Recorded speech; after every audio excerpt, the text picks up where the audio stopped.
Kata confirmingira ddala ebya bbiini. Bujjingo yabadde ku kituuti. Naddamu biri bye yakoleranga ku Bat Valley sometimes. Naye ate nze nga analyst nazze waka nezitamu nempuliza audio video nendaba nga Bujjingo abayinga our idea ne advice gye tumuwa mu audio zino zempeereza Uganda. Idea kyeriwa gy'abayinga ssebo. Ateeko kubanga olutalo lw'okwejjako Susan Makula yalutandise. Gamba walaayi. Nga sinnakiraba. Anti Susan Makula oluvannyuma lw'okweyambula mu maaso ga Bujjingo ng'amulaga ba X. Bujjingo tasobola kubanga yasigala kyekimu. Ateeko kubanga omutima gwe gwasikipinga mu kko. Naddala nga script eyo teyagiriimu. Baba yagirimu it is okay. Naye baba teyagiriimu ng'oli yaleeta buleesi bujulizi nga bonoga nti Katonda yamubikkulidde. Yanoonya engeri gy'atandika okwekutula ku Makula naye ng'ate eri so nkiyite ntya technical. Message ye yawadde Makula yagimuwadde ng'agiyisa mu pacho. Nawulidde nga Bujjingo agamba bagenda ne bafuna foundation ne bafuna lusenyente ng'ayogera ku kintu kye bayita okwekolako.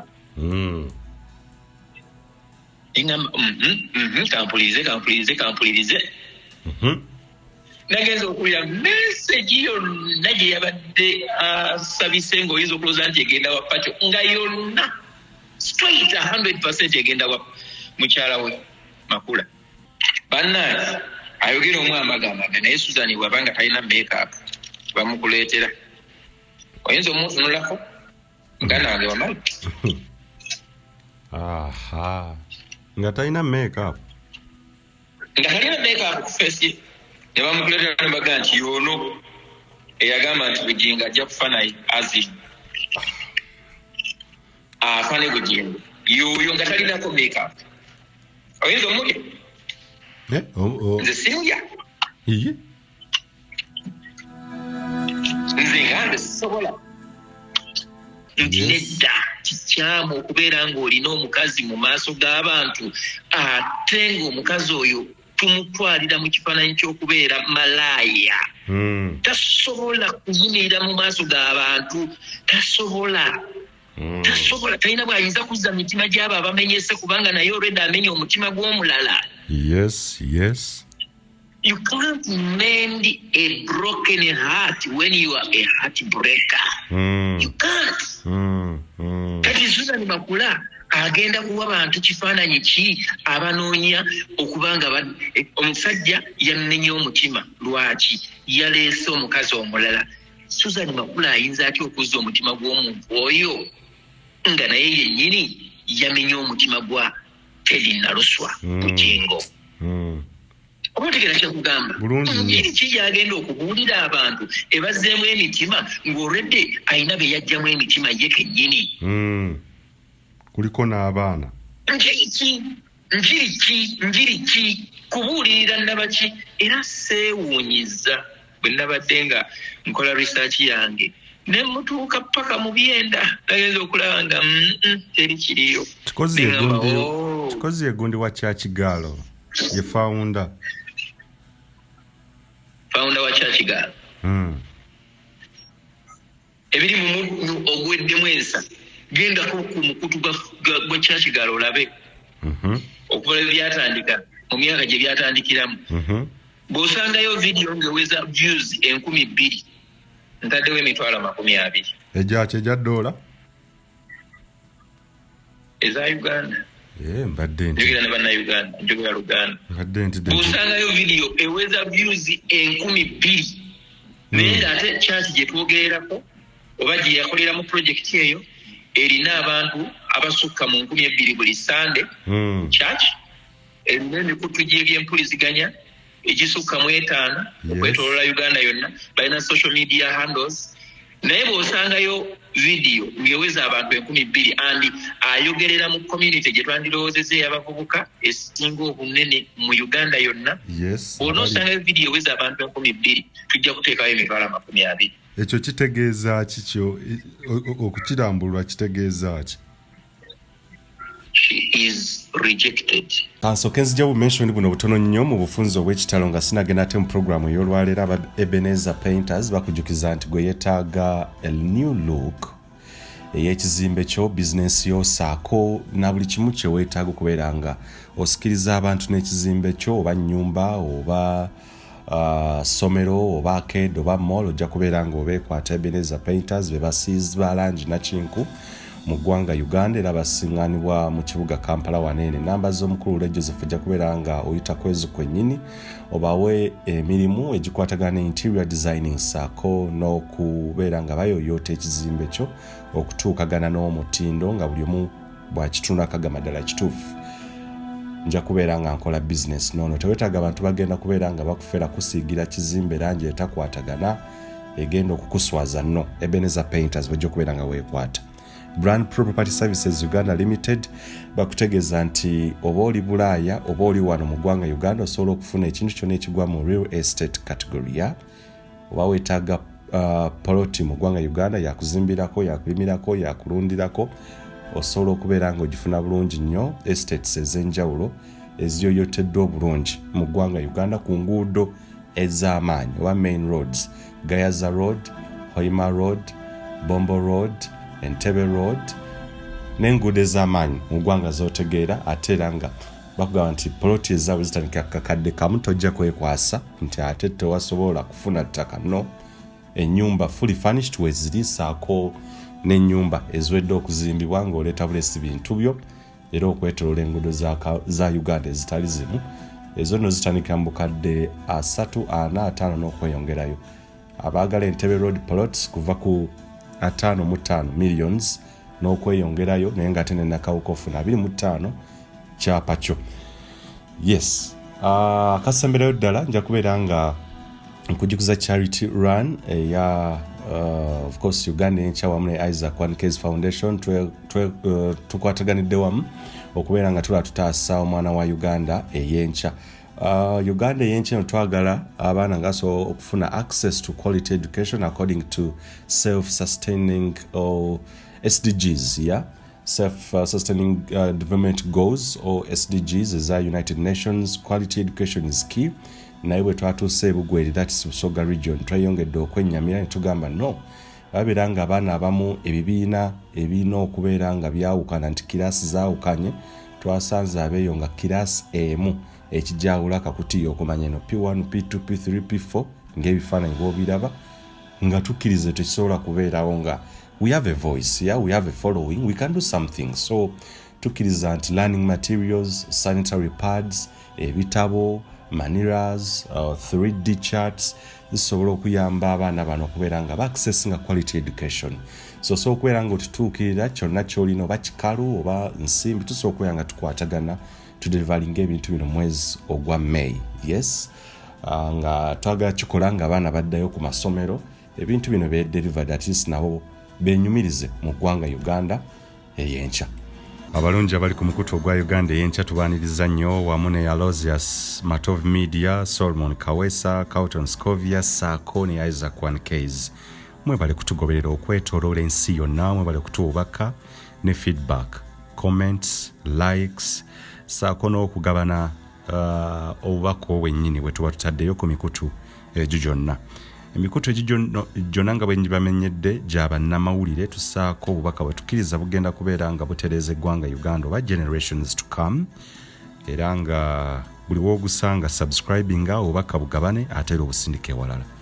Omukutu ogwa Aloysius Matovu Media gwatumbudde dda tugenda kubeera nga nako tukuteerako ateera obubaka obugenda okubeera nga bannamawulire roles zaffe za kubeera nga tuyigiriza tusomesa tuwabula wamu n'okuteekamu ebit of okusanyusa entertainment wabula ffe nga Aloysius Matovu Media twagala okubeera nga tubuusa abantu okubajja mu mindset eri enkadde ey'okulowooza nti bwe biriba bwe byali era birisigala bwe bityo. No, tulina okubeera nga tudda ku musingi omutuufu. Solomon Kawesa for investigatives, gano mazima Dindu wa server. So it is a team of people naye bannamawulire abaagala okubeera nga tutereeza society ate era tugende ku musingi ogwenyini gwe tukkiriza omutuufu.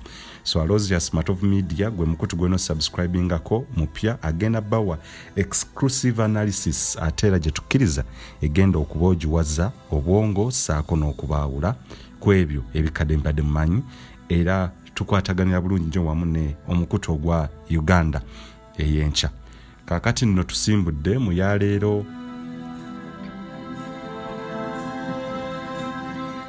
episodes eza omunnyo ogweddemu ensa. We are counting down the days era ennaku ntono nnyo ze tusigazza.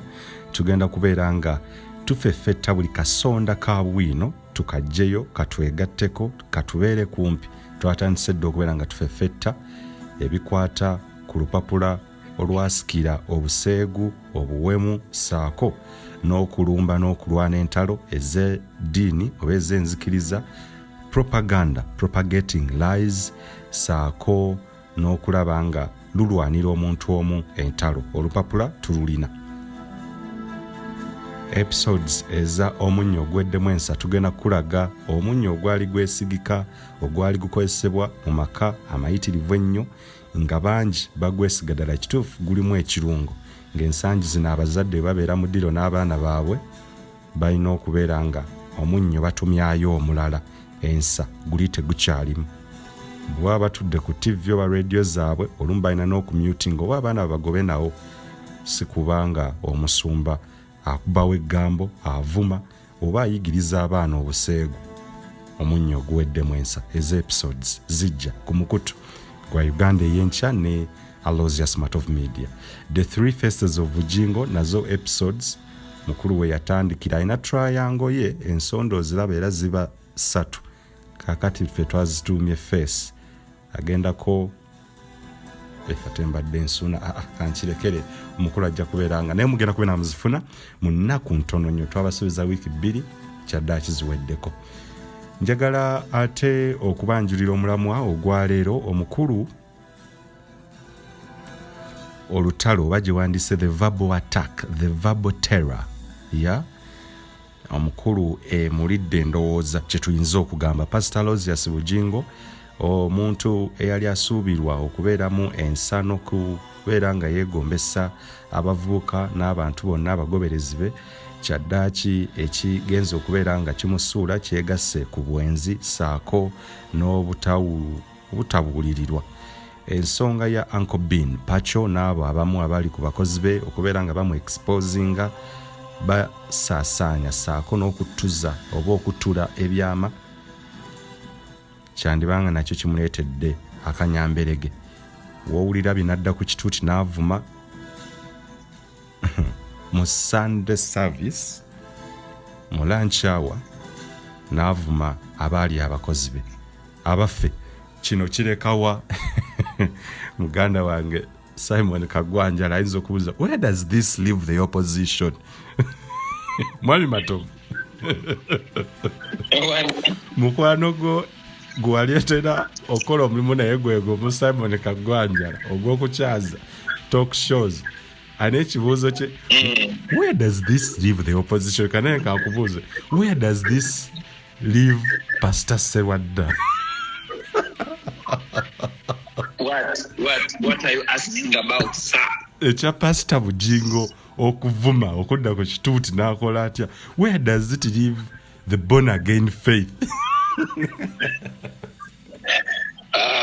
Bagamba nti no gufiira ku mugumba. Ate bwe tuba tuzaala mibiri. Yes, sir. Serwadda ye yazaala Bujjingo.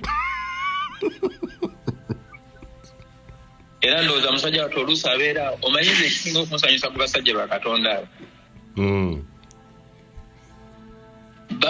Serwadda amanye ebiri ekanani owekanani amanye ebiri ewa Serwadda.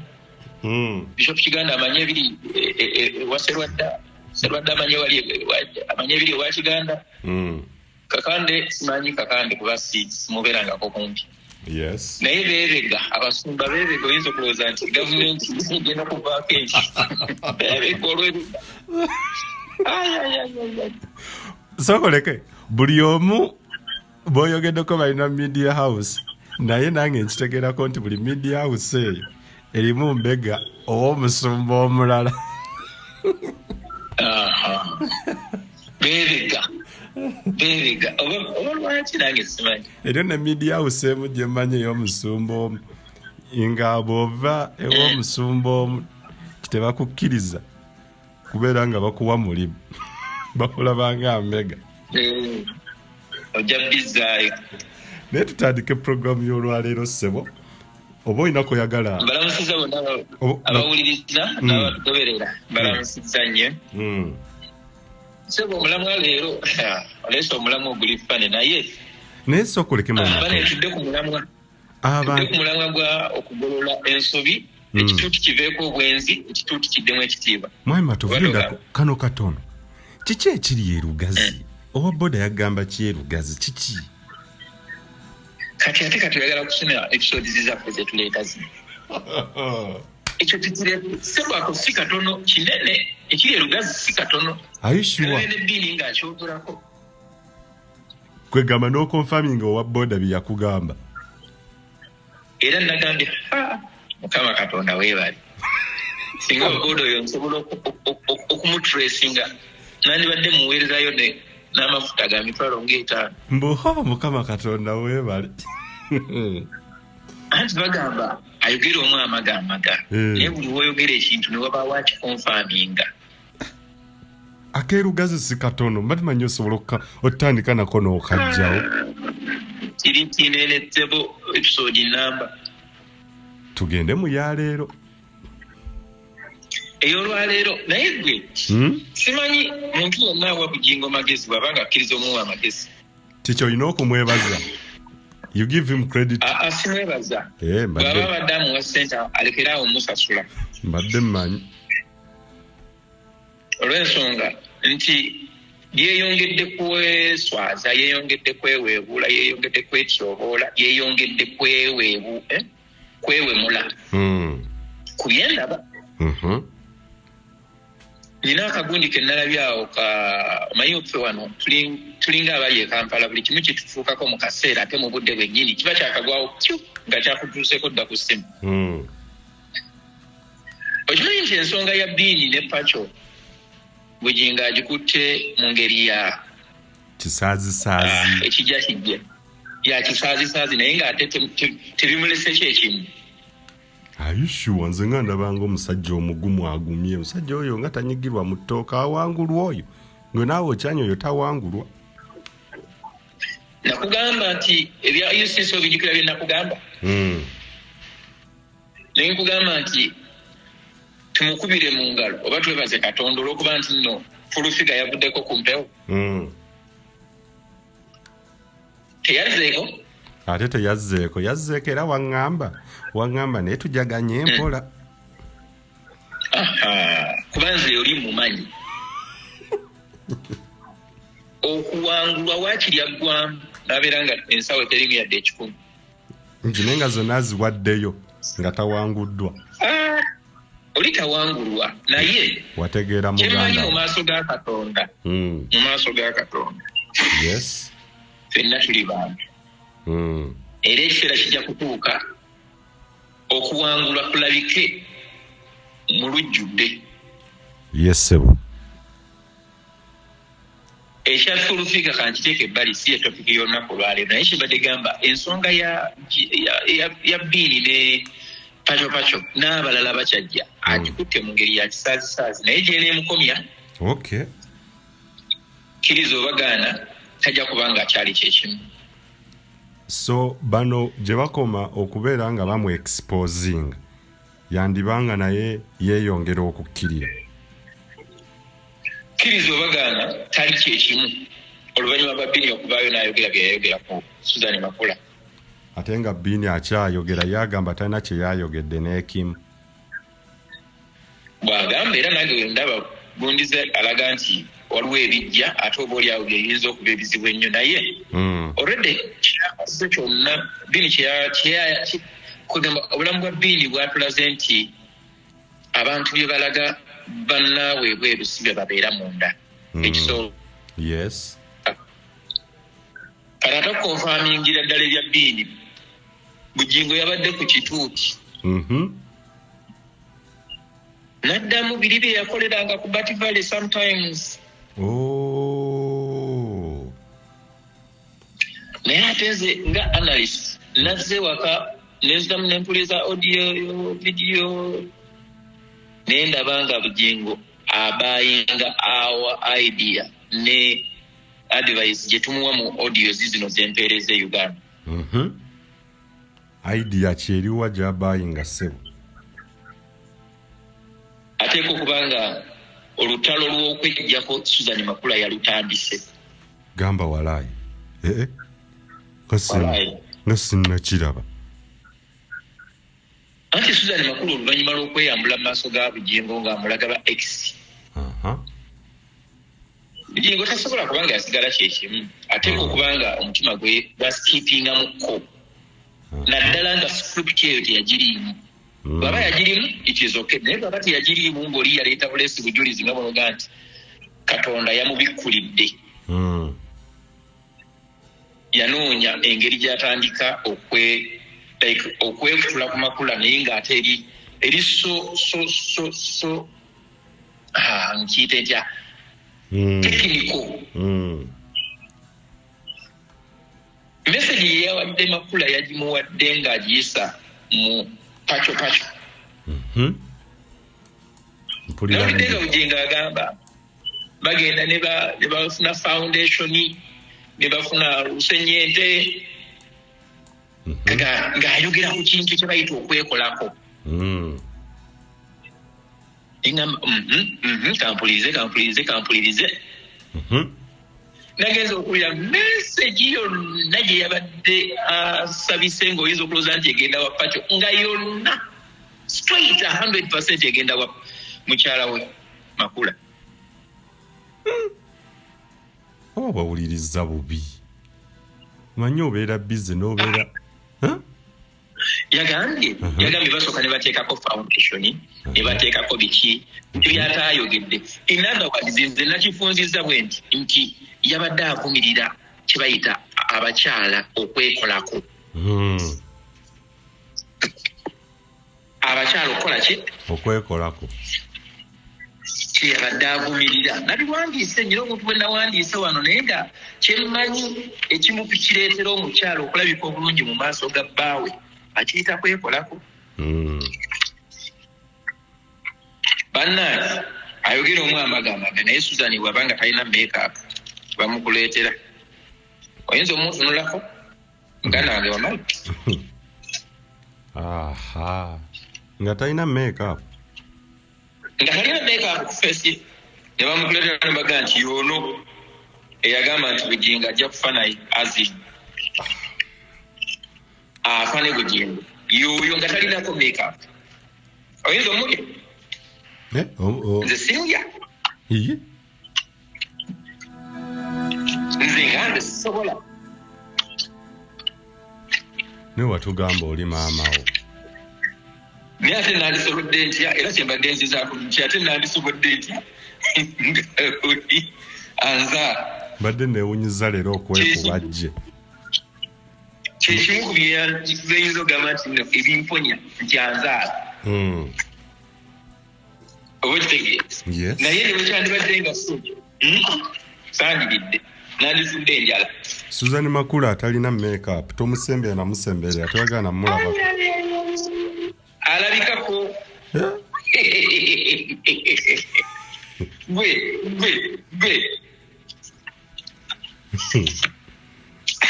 nakubanja ate kati bwenkola programu eno ninga agenda okufiirwa episode namba mu obuweddemu ensi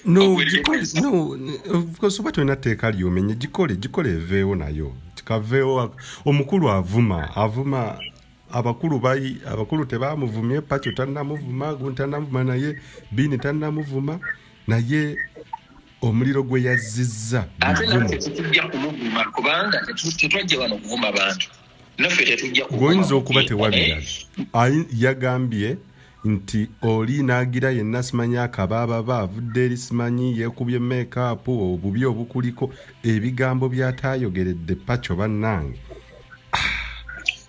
musumba yamuvumye n'amuleka mu vvumiro lwakuba nti bwe babadde bavuma ate ye bambi alabika tiyabifuddeko nnyo n'akwata ku bbiini embizzi mbwa ndoza gwe tewabirabye sinza bizanyira bamuyise dustbin lwaki nkugamba nti okwo kwe kweswaza lwaki nkugamba nti kweswaza lwansonga bw'ogamba nti oli dustbin ate nga yeyafumbanga emmere gy'olya n'akamula akatunda koonywa yes oba weekubye jje musumba anyway Bujjingo simanyi nti kibuliko musajja watte naye sijja kugamba nti ayinza okuba nga aliko kozi yagamba aliko ekikolimo n'omukisa omukisa simanyi bwe gufaanana kubanze ebbanga lye nabeera naye twali tetunayomba tetwalina mbeera yonna yonna naye sijjukira mujjako omukisa gwonna okujjako ye okunzijjako omukisa kyoba teyakusabira bubi kuba bbiini yatugamba osabanga nnyo musumba Bujjingo n'akusabira bubi kuba oba ogenda kuwangula kimanyi naye kimanyi nti ebbanga lye nabeera naye emyaka 3 mbu buli gwasabira obulungi ate yagwa mbu yasabira obwombuleke owaayi kimanyi omukisa simanyi gye gugenda kuba naye kati mu saloni eyo gye yabaddeko nga bonoga nga ajerega paco oyinza okugamba nti yajereze abakazi bonna mu Uganda naddala abakazi abeekolako bonna yabayisira mu paco nga naye atandikidde ku mukyala we Makula n'avuma bali n'abavuma n'abaleka mu vvumiro naye lwakuba nti bw'aba avuma takola research emala bwe buzibu bwe kuba teyategedde bakazi bameka ababadde mu audience baba babadde kati nze saagala giyita congregation kubanga ebibeera ku kituuti alinga katemba Ssabo oyagala avumire ku research ng'ate gwe oyagala biteeka ku level ndala kubanga byenkola mmala bikolako research so naye okuvuma avumire ku research alina okukola research emala nti bwe mba nvuma omuntu ono ye yekka gwe nvuma kuba nina abalala bentwaliramu era bwe yabadde ayogera yabadde mu truro teyagambye nti yabadde agamba basooka ne babateekako foundation ne babateekako olusennyente ne babateekako kitegeeza yadde tavuma omu yabadde avuma abantu bangi buli mukazi amanyi nti nno ogenda mu dduuka n'ogula makeup wavumiddwa mweyo enjiri naawe wabadde ovumibwa ne Susan Makula koze akozesa makeup maama wangi ate Susan Makula akozesa makeup ku mukolo gwe walaba alina ka makeup yadde n'akamu gwe bwolaba ebifaananyi Susan Makula byabamukuba ebyo byotera okulaba byentera okulengera nga otaddeyo kuliko yadde ka makeup oyo nakyo ali ku nakyo ali ku nakyo naye kino ngera kati muganda wange Bujjingo mukulu wange kamusomesa bwe tusharinga erinnya musomesa busomesa omusomeseza bwerere leero tewali makeup gwe bagabira bwerere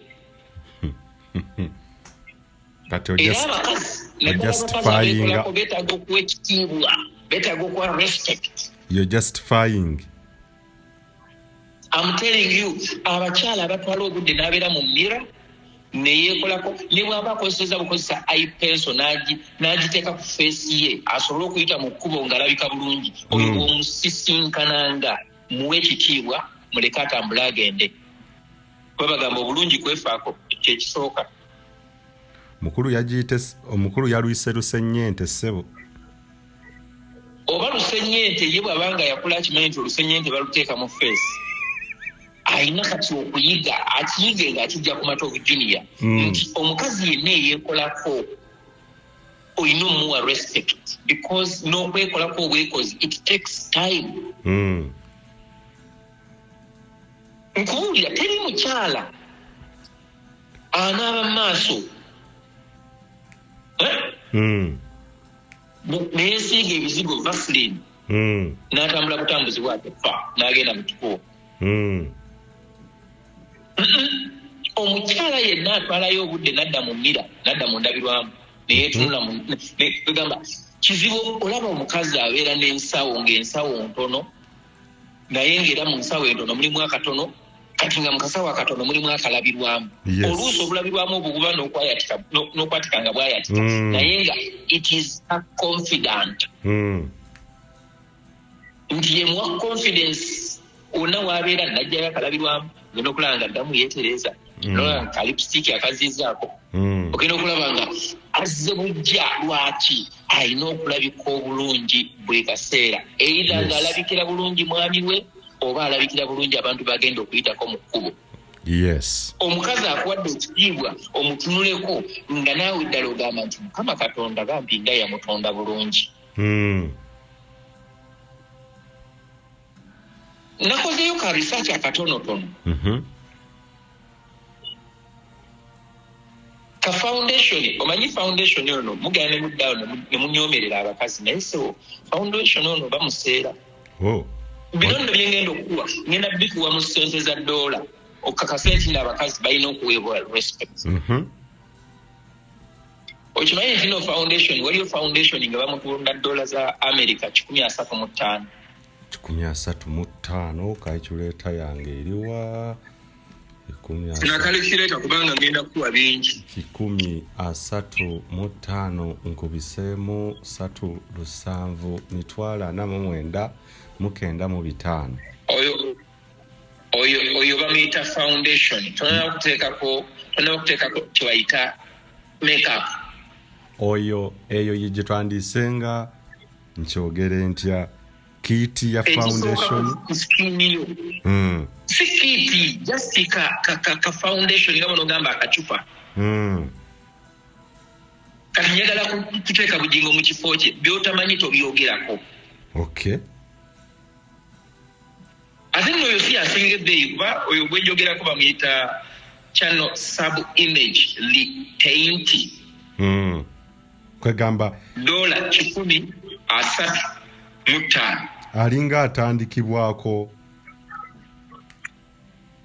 Si atandikibwako njagala kukulaga abakazi nti balina class. Waliwo ka foundation akalala bakayita Trail Skin Caviar Concealer and Foundation SPF 15 kali ku $275. 275 3 lindako kakadde kamu. Oyo foundation abakyala mubawe ekitiibwa. I'm telling you. Kano kakadde kamu $1,000 mu 75 nga foundation okategedde foundation Ssabo. Kakati njagala nkuweyo ne kyetwandiise makeup nga bono gakati kano ke ka makeup akatebe ka makeup paka makeup after applying makeup foundation kati oteekako ka makeup waloke bayita ka Christian Louboutin lip trio. Abalokoleke beekuba. Mukama Katonda nsaba akolereyo omwe ekyamagero kali ku $270 zokka. 270 okubiseemu 3 7 makeup. Nzija ngenda kuwayo akalala bakayita Rogue G Lucky B lipstick. Ono lipstick by the way. Sorry, lipstick, yes. Lipstick makeup ajja wansi na mutaddeyo ugenda muwulira. ako kali ku $209. Ako ka lipstick. Otunulira abakazi nga beekubye makeup gwe nojja n'obanyooma nga tomanyi bbeeyi ya makeup. Sirika shut up. Omukulu lwali toka. Mukulu lwayita olusennyente. Olwo lwakakadde kamu olwo olusennyente. Kati nkuweeyo akalala ke bayita Garrain Kiss Gold and Diamond lipstick. Teekamu $1,620 gya dola gye twogerako. $1,620 Matovu. Ejja dola.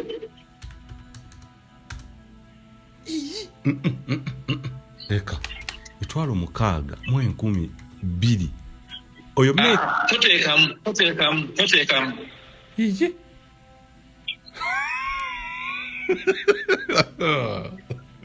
Kati waliwo omulala gwe bayita Contour Beauty Diamond makeup lipstick.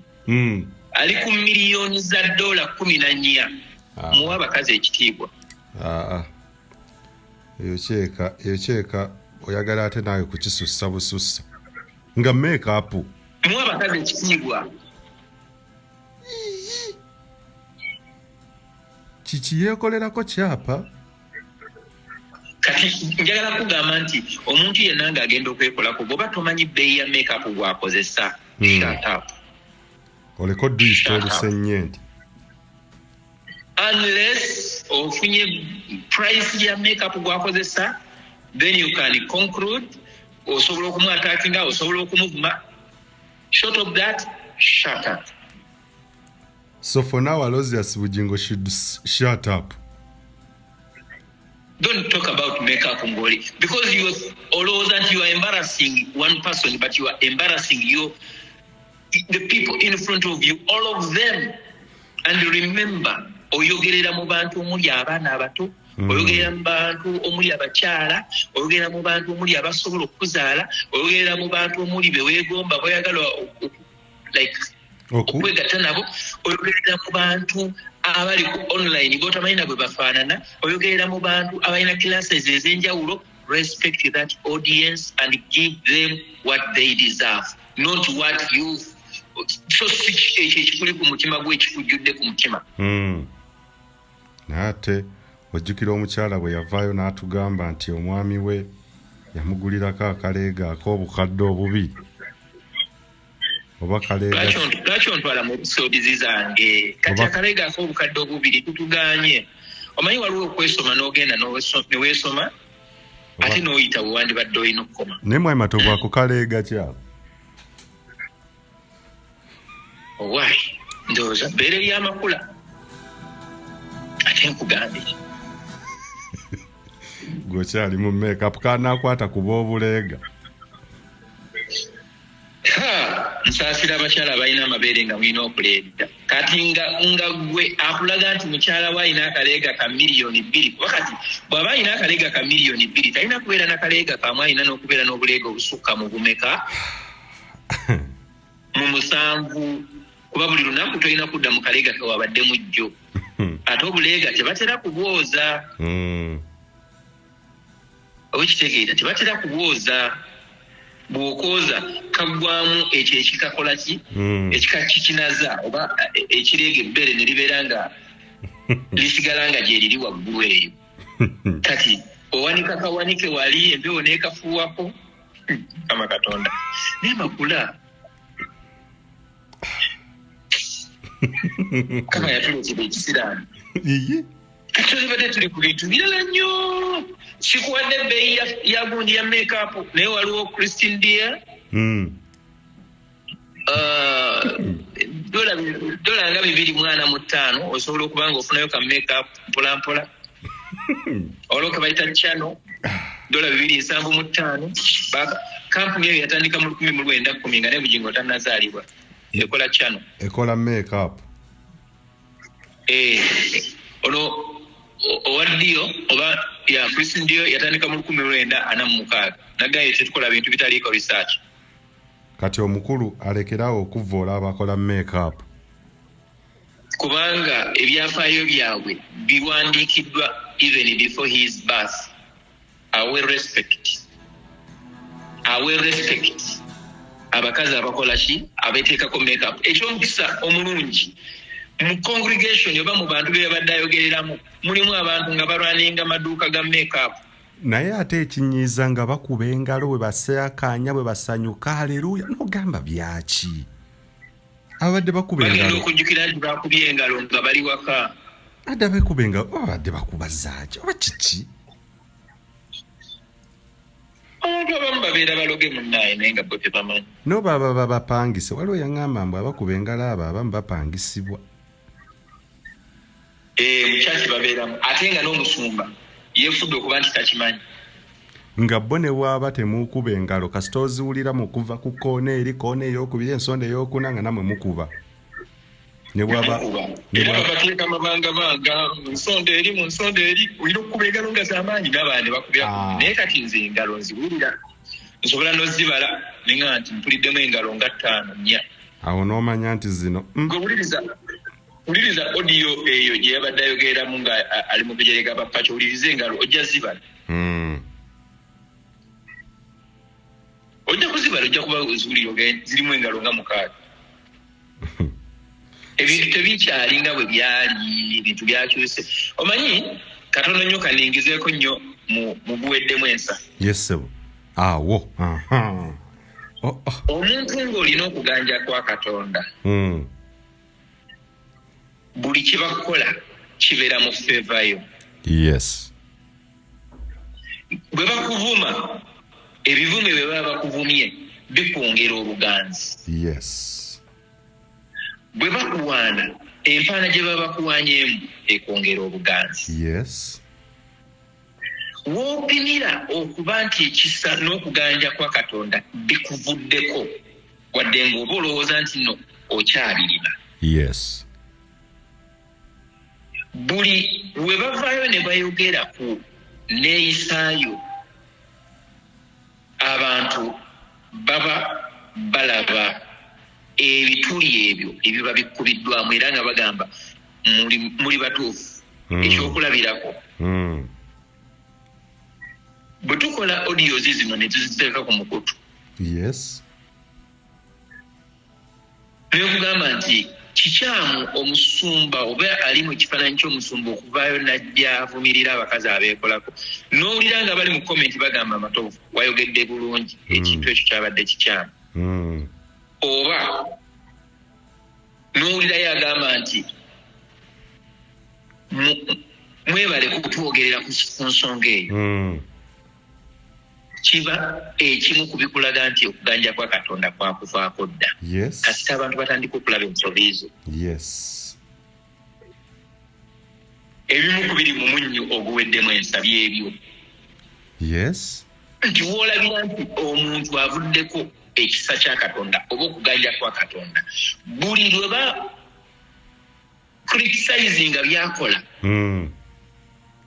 abantu be babigamba babiraba n'amaaso gaabwe babiwulirira ddala n'amatu gaabwe era baba basobola okusalawo ne bagamba mu butuufu ekintu kino omuntu ono kyayogeddeko kituufu. Bwe tutunuulira abantu abatuvuma ku mukutu guno n'abantu abatuwagira ku mukutu guno oyinza okwesanga nga tukoze vidiyo nga twogedde ku Bujjingo ne Makula nga tetulinayo muntu n'omu atuvumye. Bwe kiri mu butuufu mukyogereko ebitundu 99 bikkiriza biwakugamba singa okuganja kwa Katonda kubadde kukyali ku Bujjingo olunaku olwaleero kino nkikugamba byonna bino bitwandibadde twogera bangi badde abantu tebaagala kumanya. Mutuviire ku musumba waffe mukola biki? Bandi badde batuvuma bandi badde batu buli kimu bandi badde bakitukola naye olw'ensonga nti tukwata ku nsonga entuufu erabibwako n'omuntu ayonka nti nedda kikyamu okubeera ng'olina omukazi mu maaso g'abantu ate ng'omukazi oyo tumutwalira mu kifaananyi ky'okubeera malaaya. Tasobola kuyinira mu maaso g'abantu. Tasobola. Talina bw'ayinza kuzza mitima gy'abo abamenyese kubanga naye olwedde amenya omutima gw'omulala. Yes. You can't mend a broken heart when you are a heartbreaker. You can't. Kati Susan Makula agenda kuwa bantu kifaananyi ki abanoonya okubanga omusajja yannenya omutima. Lwaki? Yaleese omukazi omulala. Susan Makula ayinza atya okuzza omutima gw'omuntu oyo nga naye yennyini yamenya omutima gwa Teddy Naluswa Bujjingo. Obategera kyakugamba ngeri ki gyagenda okubuulira abantu ebazzeemu emitima ng'olwedde ayina be yajjamu emitima ye kennyini. Kuliko n'abaana. Njiri ki kubuulirira nabaki era seewuunyiza bwe nabadde nga nkola research yange ne mutuuka paka mu byenda nagenza okulaba nga teri kiriyo. Kikozi egundi wa Kyakigaalo ye founder wa Kyakigaalo.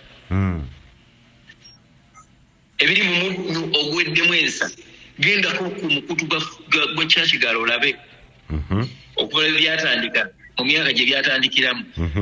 Bw'osangayo vidiyo ng'eweza views 2,000 ntaddewo emitwalo 20. Egyaki egya ddoola eza Uganda. Mbadde njogera ne bannayuganda njogera Luganda.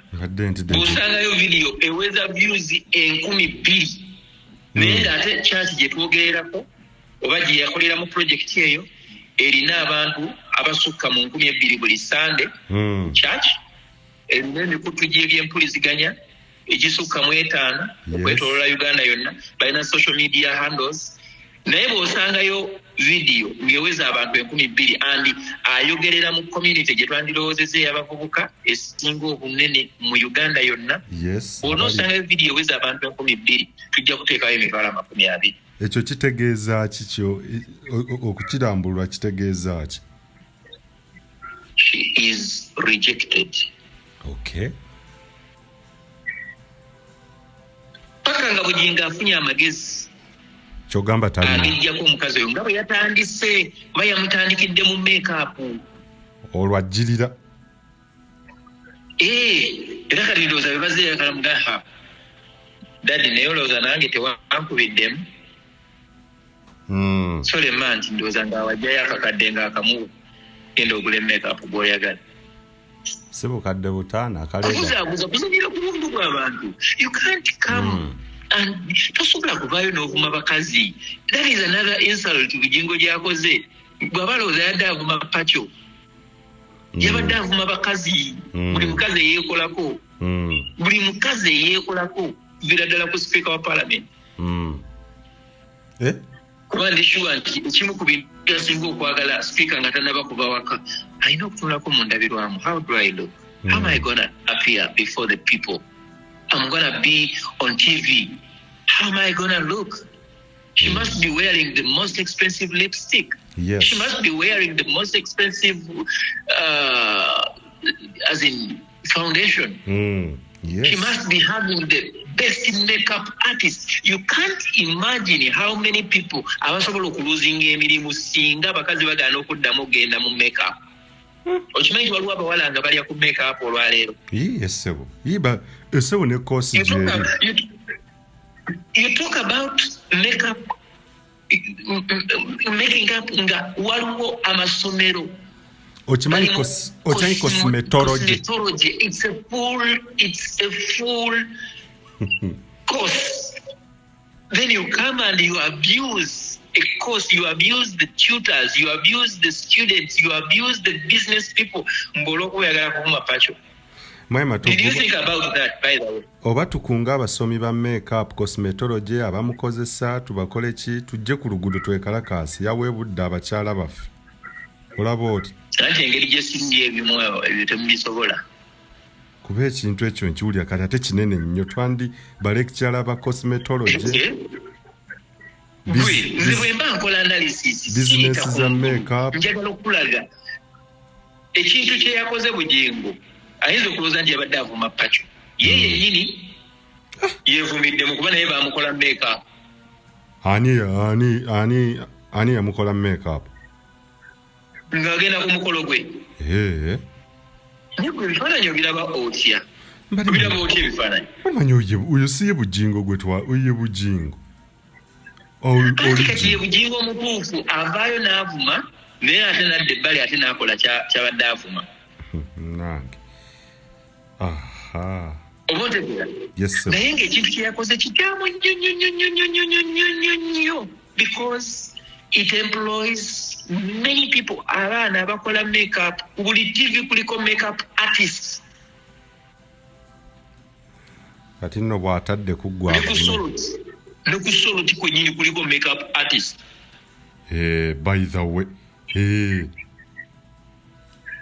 Kakati golooza wadde ovuma Pacho, si gwe wabadde ovuma, wabadde ovuma abakazi, buli mukazi eyeekolako n'alabika obulungi. Buli mukazi eyeekolako. Era bannange nze neewuunya ababadde bakuba engalo.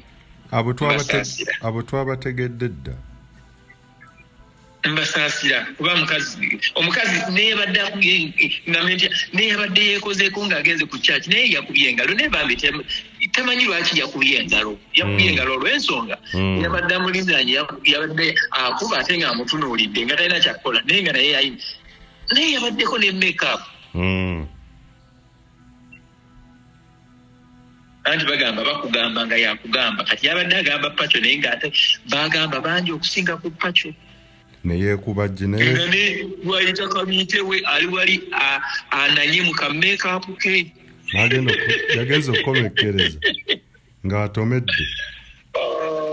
In fact, in other words, Bujjingo yayambudde Makula mu lujjudde lw'abantu. Yamwambudde. Yamukunamizza, Bujjingo yakunamizza Makula. Kuba Makula minus make-up. Yalinga ataliiwo, she's non-existent. Nga talinako make-up.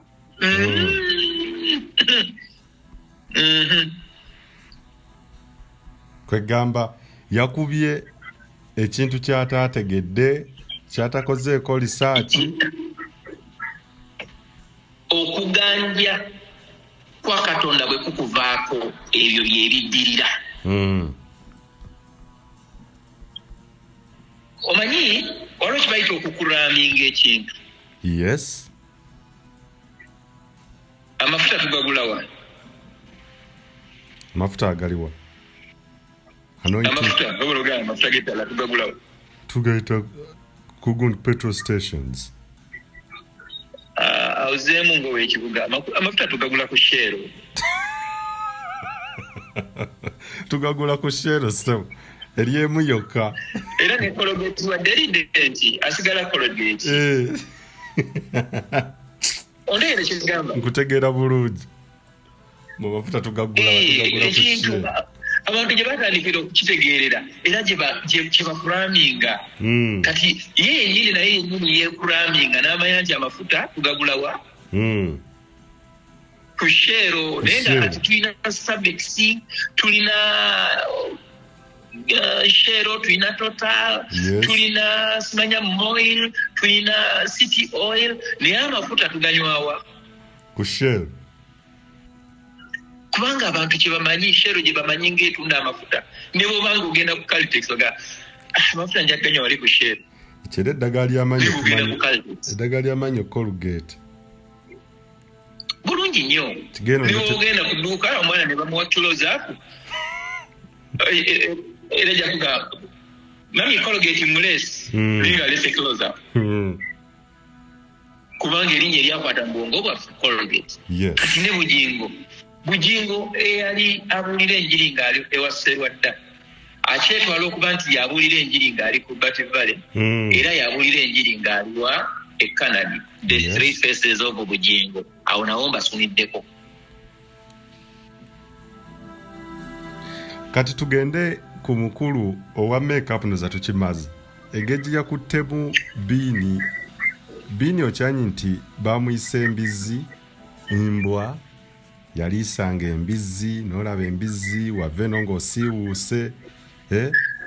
Anti kakati era byebimu embizzi bwe banga ye yakufumbiranga emmere oba embwa ye yakufumbiranga emmere embwa ezaala mbwa embwa erabirira mbwa embizzi ezaala mbizzi embizzi erabirira mbizzi bwe banga wakkiriza embizzi ekufumbira emmere kati gwe baali bafumbira embizzi bwe banga ekufumbira gwe weeteeka mu kategore ki gwe baali bafumbira emmere kyonna kyoyita bbiini olwaleero kibeere kibi oba kirungi kikugirako kikutuukiririrako ate nakugamba bbiini tebamujja kasasiro tebamujja ku street okusobola okubeera naye balina we bamujja bwe baali balina okumuzza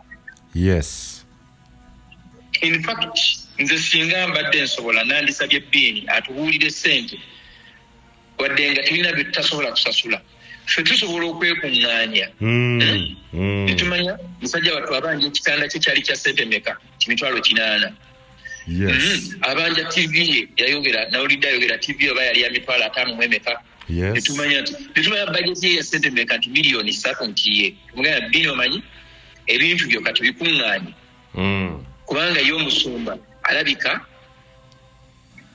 yabyagala abigatte ku byobugagga bwe kitegeera fenga ffe in fact ngenda kunoonya ennamba ya bbiini mukubireko mugambe nti owaaye bbiini oba Ssaabazondo lwaki tetwekolamu omulimu ffe ne tukola ki ne tumuwa ebintu ebyo n'abeera nga takyabibanja natabanja kintu kyonna kubanga ye omusumba alabika ebyo tasobola biwaayo olw'ensonga nti alabika abyagala naye bigatta ku byobugagga byalina kubanga bagamba nti atalina ne kaalina akatono kanaamugibwako ne kaweebwa oli omugagga naye ate obugagga bwalina alina okujjukira nti talinaayo factory life gyakolamu nti mwajja ssente buli kamu kaalina kavudde mu ffe oba kavudde mu bantu ababeera mu kanisa buli kamu actually talina nakyalina byonna wandigambye nti bintu byabakkanisa bintu bya kkanisa. Omukulu Isaac 1K ayagala kujja ku layini akyatunula.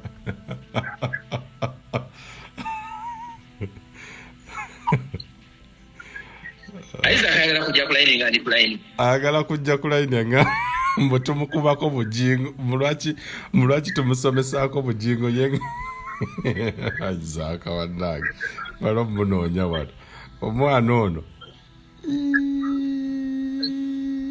ajja kujja mulundi omulala tujja kukolayo endowooza tuyinza okukolayo program nga tugirimu abantu basatu. Ne Isaac n'abeeramu nange nembeeramu naawe n'obeeramu. Bemanyi ne Bujjingo ne tomussaako ayogere ku kya make-up nti ng'oyagala okwonona programu yaffe. Tasobola kwogera ku make-up kati era tagenda kiddira ajja kuvaayo n'okwetonda yeetonde okuleka nga benjogedde nabo babadde amatu bataddemu nvumbo naye nsuubira nti abantu abangoberera era abawuliriza byenjogera naye babiwuliriza. Ekintu kino Pastor Bujjingo kimulekawa engeri gya handlinze ensonga ya Bini Pacho abaali abakozi be. Ayina ebintu nga bisatu. One, kkiriza bagaana. Ekyokusalawo n'abeera ne Makula. In fact okugwa kwa Bujjingo mu buweereza mu business ne mu public trust. Okugwa kwa Bujjingo kwatandikira ku lunaku lwe yayanjuliramu Makula mu the public domain. Okugwa kwa Bujjingo mu byenfuna mu bya nga public trust ne mu by'omwoyo kwatandika olunaku lwe yaletinga the cat out of the letting the cat out of what? Olunaku lwe yaleeta nagamba lwe yatwanjulira Susan Makula nga mukyala we ngazze mu kifo kya Teddy Naluswa Bujjingo lwe lunaku Bujjingo lwe yagwa mu maaso g'abantu mu maaso ga Katonda yali yagwadda naye nga tekinnaba kwatuka mu byenfuna mu by'obuntu nga muno gamba nti mu maaso ga public first yali emutekebwamu yakka ebyo byenfuna bye byakka ate ne obuweereza nabwo oyinza okugamba nti nabwo bwagwa so kimulekawa bw'abanga ageziwadde n'akola kye namugamba wadde nga ndabanga kati ate ekigenda okubeera late ekyokuta Susan naza Teddy ayinza okudda first n'agifuna entonotono bw'anaakalambira bajja gamba nti okufa kwe kunaalamula ayinza okufiira mu firimu ye ekirala aswadde nnyo azini kimukunamizza nnyo ensonga za bbiini zino zimuweebudde nnyo zimukunamizza nnyo nze simanyi saagala kirulinga out naye ndaba wajja kugwawo omutumbi somehow mu ngeri yonna walina okugwawo omutumbi aba takutegedde kankikomyawo wateeka okugwawo omutumbi mu bulungi oba mu bubi omutumbi kiki eddogo already lyatandise dde okutambula ate tugenda kwongera okonfaminga eddogo bwe tunaba nga tuleese episodes za omunyo oguweddemu ensi abantu bagenda kwewuunya tugenda kulaga nti Bujjingo akkiririza mu ddogo mugenda kukkiriza mu episode omunyo oguweddemu ensi kyekimu ku ebyo by'olina research mulina akakasa ekyo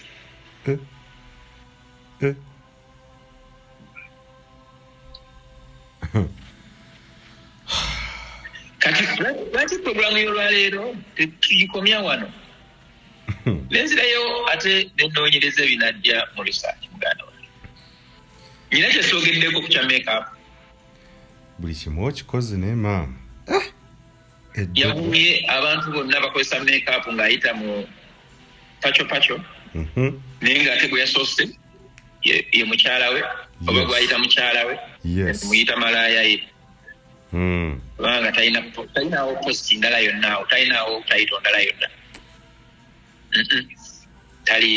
teriiwo ku kyaki bamuyita mukyala musumba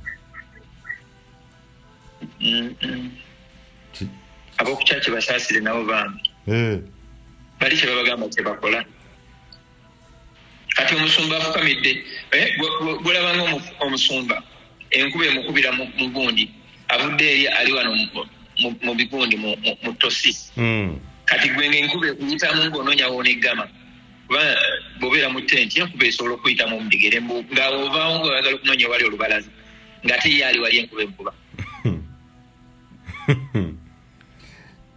bwe yeevulunga mu gundi bwe yeevulunga mu tosi ng'ate gw'onoonya wotaasiza lugoye lwo ng'ate ye omusumba we essuuti already emaze okubuna ebitoomi ne weerabira nti nno gwe olina essaati 2 ate ye ayina essuuti 40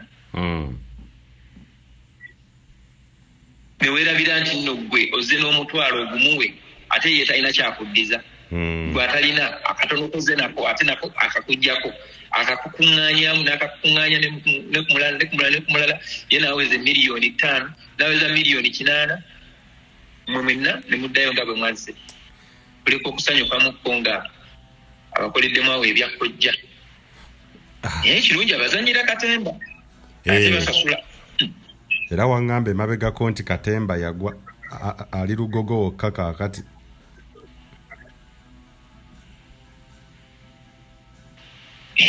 saagana okusaaga okujja kwa Bujjingo kwatta art industry comedy bulungi nnyo comedy yagwa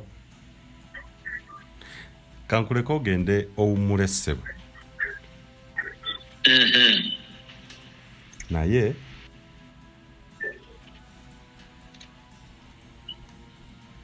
akantu keerugazaako nkoze bubi leero kandibadde kasooka oba ne kavaawo. Akeerugazi ndabulira nga akatono naye maama.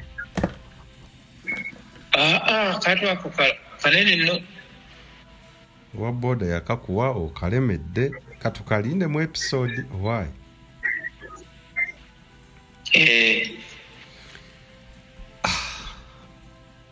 Enda kunga aba makeup bonna bajje batwegatteko. Atakuumira mpeera buli omu awulira nga bakuvodde olwa makeup. Omukulu agamba temulinaamu gamba te ababukozesa bonna oba owulira nga kikunyize oba kyakukutteko nnyo lwaki tetuvaayo ne tweyiwa ku nguudo. Mukulu ayinza okugamba nkuma omuliro mu bantu. Olaba bwe baseetinga abaabwe ne bajja ku nguudo ne bagamba nze nabayise. Yanoonya dda wankwa. Anoonya wankwatira. Oba n'okola ekintu tokyogera, kola kikole. Tikitokunga. Kunga Uganda kunga. Ekyo kirungi, mmombo nnungi naye si ku Bujjingo. Tiweetaaga kukyogera, weetaaga n'okikola n'akyekangira awo. Katonda omulungi abatukumye tukwataganira ate mu episode ez'omunnyo oguweddemu esa akuume.